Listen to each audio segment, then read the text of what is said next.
Assalamualaikum warahmatullahi wabarakatuh. Materi yang akan kita bahas kali ini adalah biomekanika, di mana biomekanika itu masih termasuk di dalam biofisika atau fisika kedokteran. Nah, tujuan pembelajarannya adalah kalian akan belajar tentang postur, sistem tuas tubuh, kemudian sama gerakan. Postur. Nah, postur tubuh itu adalah bagaimana cara kalian berdiri dan juga berjalan. Jadi, itu juga salah satu yang membedakan antara satu orang dengan orang yang lainnya, postur tubuh. Nah, ketika kalian berdiri ataupun berjalan, apa bedanya dengan kera apa simpanse? Nah, itu adalah postur.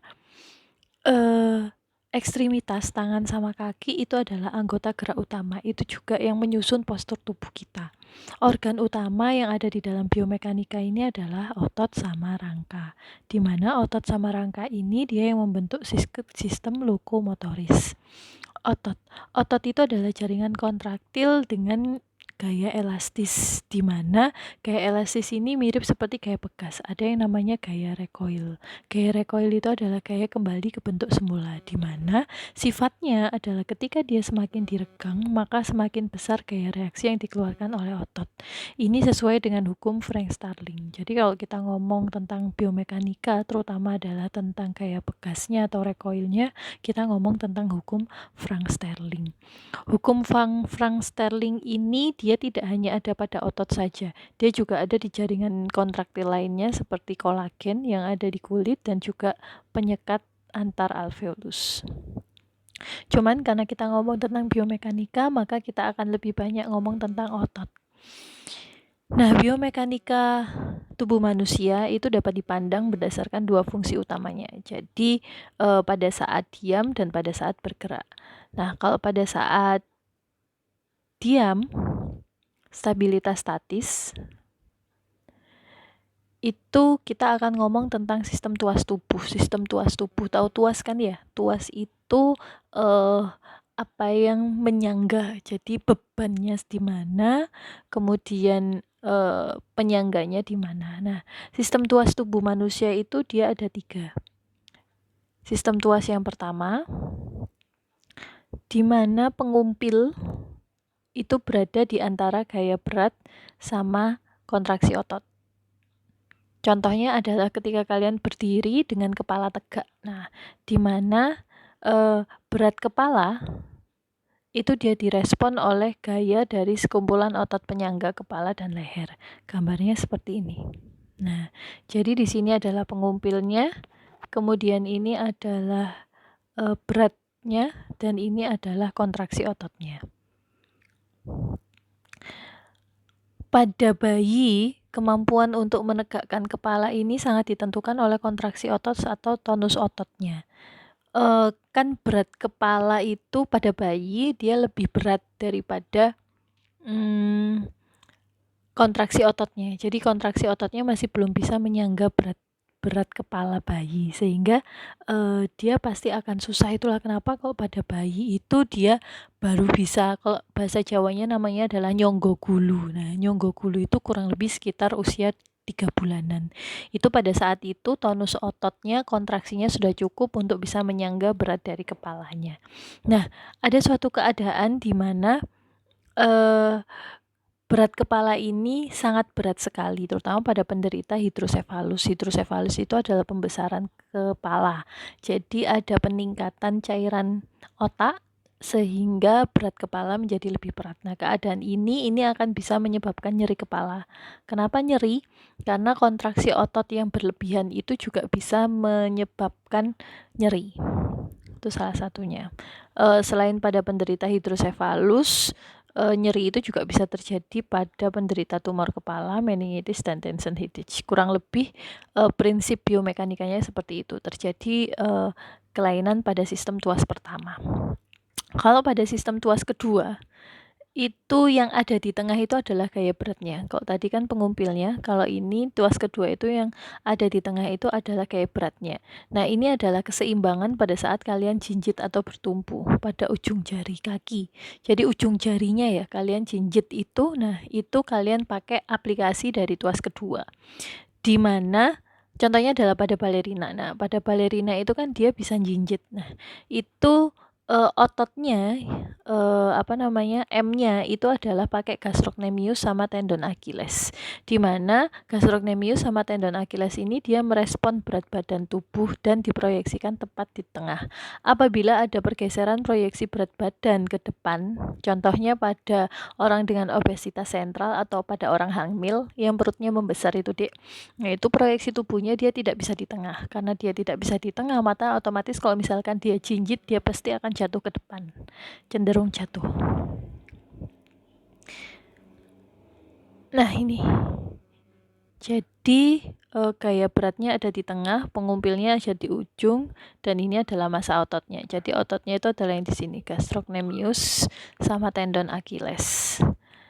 Kemudian sistem tuas yang terakhir itu yang ada di tengah adalah otot. Nah, gaya otot ada di tengah. Ini ketika kalian main barbel.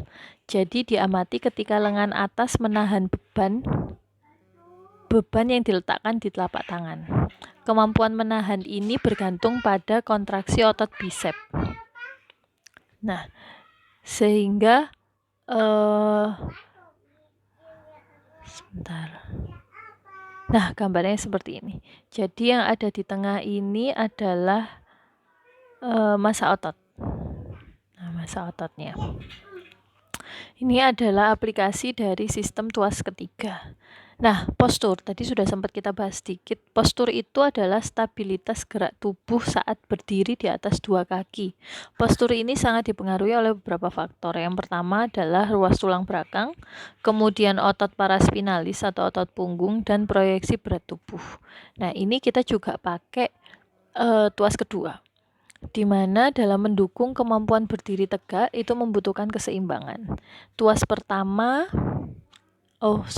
jadi kita pakai sistem tuas pertama yang diaplikasikan, di mana vertebranya itu adalah O, berada di antara gaya otot paraspinal dan proyeksi gaya berat. Jadi ketika kalian postur tubuh yang bagus itu adalah ketika kalian berdiri tegak dengan mata menatap ke depan, nggak harus dangak sekali gitu ya. Jadi tegak saja, maka itu menunjukkan sistem tuas pertama. Nah, seperti ini. Nah, apa yang terjadi ketika ada obesitas sentral atau pada orang dengan kehamilan, maka otomatis proyeksi tubuh itu dia akan jatuh ke depan, sehingga kakinya, nah itu akan sedikit mundur ke belakang. Nah, kan terlihat seperti ini. Kalau lurus kan seperti ini ya. Tapi ketika kalian berdiri pada orang dengan hamil, maka dia akan berdiri seperti ini. Sehingga kebanyakan, terutama adalah pada orang hamil, sehingga kebanyakan pada orang hamil di sininya ini tulang punggungnya akan terasa sakit karena adanya kontraksi berlebihan dari paraspinal itu tadi. Nah, postur tubuh ini sangat ditentukan oleh kualitas gaya tarik otot spinal, di mana apabila terjadi penambahan berat badan, sentral gravitinya ke depan, maka akan menimbulkan beban yang ditanggung oleh otot paraspinal dan vertebra. Nah, inilah awal keluhan nyeri punggung pada saat berdiri, terutama pada orang hamil. Berikutnya adalah gerakan. Gerakan itu apa? Gerakan itu adalah perubahan posisi tubuh seluruhnya. Jadi contohnya saat berjalan, berlari, bernafas pun itu juga ada pergerakan karena posisi tubuhnya berubah. Nah, kalau kita ngomong gerakan, maka kita akan ngomong tentang hukum Newton, di mana gerakan dapat terjadi bila gaya aksi lebih besar dari gaya reaksi. Hukum Newton 3. Nah, contoh sederhana itu adalah melompat. Melompat ini dia dimulai dengan stabilitas berdiri dengan posisi jinjit. Kalau posisi jinjit tadi kan tuas kedua. Nah, ketika melompat itu menggunakan ujung telapak kaki sebagai pengumpil, maka besar gaya tolak yang diciptakan oleh otot gastrok akan menentukan tinggi lompatan. Nah, ini contohnya ketika kalian mencoba untuk melompat langsung dengan kaki tetap menapak, kemudian kalian langsung melompat, sama kalian mencoba untuk aba-aba atau ancang-ancang, dia jinjit dulu kemudian kalian akan melompat. Nah, itu beda. Jadi itu sangat menentukan tinggi lompatan, itu maksudnya. Jadi ketika tumpuannya itu dia berada pada telapak kaki, maka dia akan berbeda dengan ketika tumpuannya itu ada di ujung kaki, ujung jari. Nah, itu. Contoh lainnya adalah bernafas. Bernafas ini ada inspirasi sama ekspirasi, di mana inspirasi itu adalah mengambil nafas, sementara ekspirasi itu adalah mengembuskan nafas. Saat inspirasi, dada akan terangkat ke atas melawan gerakan osternum. Nah, dada yang terangkat ini karena adanya gaya tolak dari levator costae yang lebih besar dari berat dada sendiri. Pada saat persalinan, pada saat inspirasi, volume rongga dada meningkat karena diameter anteroposterior sama superior-inferior bertambah. Hal ini disebabkan oleh adanya kontraksi otot diafragma. Nah, kontraksi otot diafragma ini dia akan meningkatkan tekanan intraabdomen.